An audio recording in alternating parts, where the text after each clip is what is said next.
ఎందుకంటే రాష్ట్ర ప్రభుత్వం దూరదృష్టితో ఇంత మంచి కార్యక్రమాన్ని చేస్తుంటే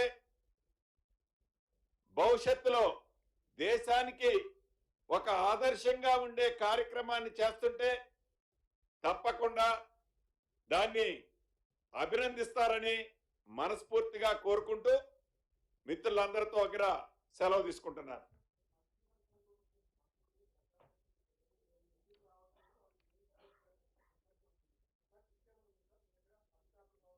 సారీ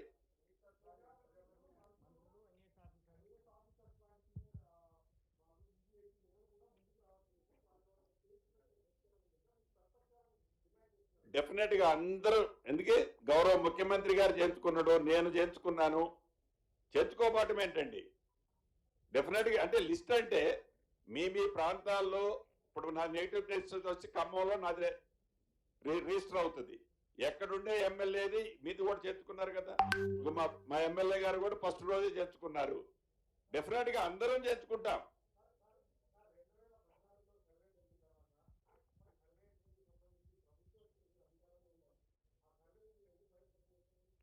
తప్పకుండా అంటే ఏదో కక్షపూరితంగా చేస్తున్నామని కొంతమంది మిత్రులు అంటారు. కక్షపూరితంగా చేసేది కాదు. తప్పులు ఎక్కడైతే ఉన్నాయో, తప్పులు ఏవైతే జరిగినాయో సీరియల్ గా ఒక్కొక్కటి కూడా తప్పకుండా దాని లిస్ట్ వస్తుంది, రాకుండా ఉండదు కదా. దాంట్లో సీక్రెట్ ఏముంటది సార్? పొంగులేటి గారు ఇప్పుడు అది కూడా తప్పకుండా ఓపెన్ చేస్తాం. సార్ పొంగులేటి గారు, ఒకటి కర్ణాటకలో కూడా కర్ణాటక రాష్ట్రంలో కూడా కాంగ్రెస్ అధికారంలో ఉంది. ఇక్కడ తెలంగాణలో గణన చేస్తూ ఉంటారు కులగణనకు సంబంధించినటువంటి. ఆ రిపోర్టు పబ్లిక్ డొమైన్లో పెడతామని అంటుర్రు, కానీ కర్ణాటకలో మాత్రం ఇంతవరకు ఇంకా పబ్లిక్ డొమైన్లో పెట్టలేదు. ఒకటి, అక్కడ మీరు అధికారం లేరు, అక్కడ ఎందుకు పెట్టట్లేదు, ఇక్కడే పెడతామనేటువంటి స్టేట్మెంట్ చేస్తున్నారు. రేపు ఫ్యూచర్లో మళ్ళీ కోర్టుకు సంబంధించినటువంటి అంశాన్ని తెరపైన తీసుకొచ్చి బయట పెట్టకుండా తప్పించుకునే ప్రయత్నం చేయబోతా ఉంది అనేటువంటిది బయట కుల సంఘాలు ఆరోపిస్తూ ఉన్నాయి. దీనిపైన సీరియస్గా దృష్టి పెడితే తప్ప దీనివల్ల లాభం లేదు అనేటువంటి చర్చ.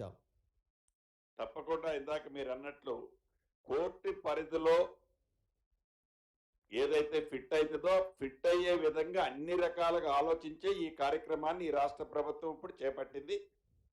తప్పకుండా ఇక్కడ ఏదైతే మాట ఇచ్చామో, అఫీషియల్ గా అనౌన్స్ చేశామో ఇక్కడ చేపడతాం. కర్ణాటక రాష్ట్రంలో ఎందుకు పెట్టిందో ఎందుకు పెట్టలేదో నాకు పూర్తి వివరాలు అయితే తెలియదు. నేను ఇంకా దాన్ని అప్డేట్ నా మైండ్ లో లేదు. ఓకేనా? Thank you very much. మంత్రి గారు, ఈ రోజు మీ ఫ్రెండ్ ఢిల్లీకి వెళ్ళాడు ఎస్టీ కమిషన్ కి ఫిర్యాదు చేయడానికి. సారీ, మీ మాజీ మిత్రుడు కేటీఆర్ ఎస్టీలను తీసుకొని ఎస్టీ కమిషన్కి వెళ్ళారు. దాన్ని ఎలా మీరు ట్రీట్ చేస్తారు? వారు ప్రతిపక్షంలో ఉన్నారు కాబట్టి మీరందరూ ప్రత్యక్షంగా చూశారు. ఏదైతే అధికారులు మొన్న జరిగిన కలెక్టర్ గారి మీద అటెంప్ట్ టు మర్డర్ కానీ ఇతర అంశాలు ఉన్నాయో, అధికారుల్ని రైతుల ముసుగులో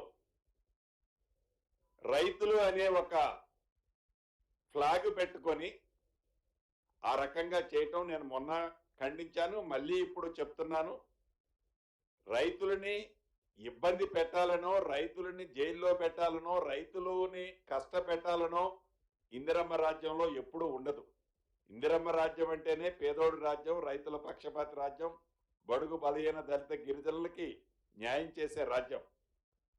అటువంటిది ఏదన్నా జైల్లో పెట్టే కార్యక్రమం ఉంటే నా సొంత జిల్లా ఖమ్మంలోనే ఆనాడు ఏదైతే ఈనాడు ప్రేమ వలకబోస్తున్నారో మిర్చి రైతులు వారి న్యాయంగా వారి మిర్చిని ప్రాపర్గా రేట్ ఇవ్వమని అడిగినందుకు జైల్లో పెట్టిన ప్రబుద్ధులు, చంటి పిల్లలను కూడా సంకరేసుకొని తీసుకుపోయిన ప్రబుద్ధులు ఇవాళ వారు ఏదైతే అంటున్నారో ఇంకా కొద్ది రోజులు 1-2 రోజులు ఇంకా పూర్తి